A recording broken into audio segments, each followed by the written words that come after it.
അമ്മ ഭാരവാഹി തിരഞ്ഞെടുപ്പിൽ പ്രസിഡന്റ് സ്ഥാനത്തേക്ക് മത്സരിക്കുന്ന ശ്വേതാ മേനോനെതിരായ ആരോപണങ്ങളിൽ പ്രതികരിച്ച് നടി രഞ്ജിനി. പ്രസിഡന്റ് സ്ഥാനത്തേക്ക് ശ്വേത മത്സരിക്കുന്നത് കൊണ്ടാണ് ഇത്തരം വ്യാജ കേസുകൾ കൊടുക്കുന്നതെന്നാണ് രഞ്ജിനി പറഞ്ഞത്. ഒരു ചാനലിനോട് വിഷയത്തിൽ പ്രതികരിക്കുകയായിരുന്നു നടി. ഇത്തരം അനുഭവങ്ങൾ തുടക്കം മുതലുണ്ട്. കേസെടുത്തത് കണ്ട് ഞാൻ അത്ഭുതപ്പെട്ടു. എങ്ങനെയാണ് ഒരു കോടതി കേസെടുക്കാൻ ആവശ്യപ്പെടുന്നത്? ഒരു അടിസ്ഥാനമില്ലാത്ത കേസാണിത്.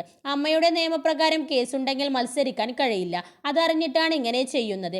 ഇതൊരു പവർ ഗ്രൂപ്പ് ചെയ്യുന്നതാണ്. ഹേമ കമ്മിറ്റിയിൽ ഒരു പവർ ഗ്രൂപ്പിനെ കുറിച്ച് പറയുന്നില്ലേ? അവരാണിത് ചെയ്യുന്നത്. സിനിമാ രംഗത്ത് ഇത്തരം കാര്യങ്ങൾ മുൻപും ഉണ്ടായിട്ടുണ്ട്. സാന്ദ്ര തോമസിനും ഇതുപോലെ നടന്നില്ലേ? ട്രൈബ്യൂണൽ വന്നാലേ ഇത് ശരിയാകൂ എന്നാണ് രഞ്ജിനി വ്യക്തമാക്കുന്നത്. അതേസമയം അശ്ലീല ചിത്രങ്ങളിലൂടെ പണം സമ്പാദിച്ചെന്ന കേസിനെതിരെ നിയമ നടപടിയുമായി മുന്നോട്ടു പോകുമെന്ന് നടി ശ്വേതാ മേനോൻ പ്രതികരിച്ചിരുന്നു. തനിക്കെതിരെ രജിസ്റ്റർ ചെയ്ത കേസ് റദ്ദാക്കാൻ ഉടൻ ഹൈക്കോടതിയെ സമീപിക്കുമെന്നും താരം പ്രതികരിച്ചു. താരസംഘടനയായ അമ്മയുടെ പ്രസിഡന്റ് സ്ഥാനത്തേക്ക് മത്സരിക്കാനിരിക്കെ വന്ന കേസിന് പിന്നിൽ ഗൂഢലക്ഷ്യങ്ങളുണ്ടെന്നാണ് ശ്വേതയുടെ പ്രതികരണം. ഇന്നലെയാണ് നടിക്കെതിരെയുള്ള കേസുമായി ബന്ധപ്പെട്ട വിവരങ്ങൾ പുറത്തുവന്നത്. എറണാകുളം സെൻട്രൽ പോലീസാണ് നടിക്കെതിരെ കേസെടുത്തിരിക്കുന്നത്.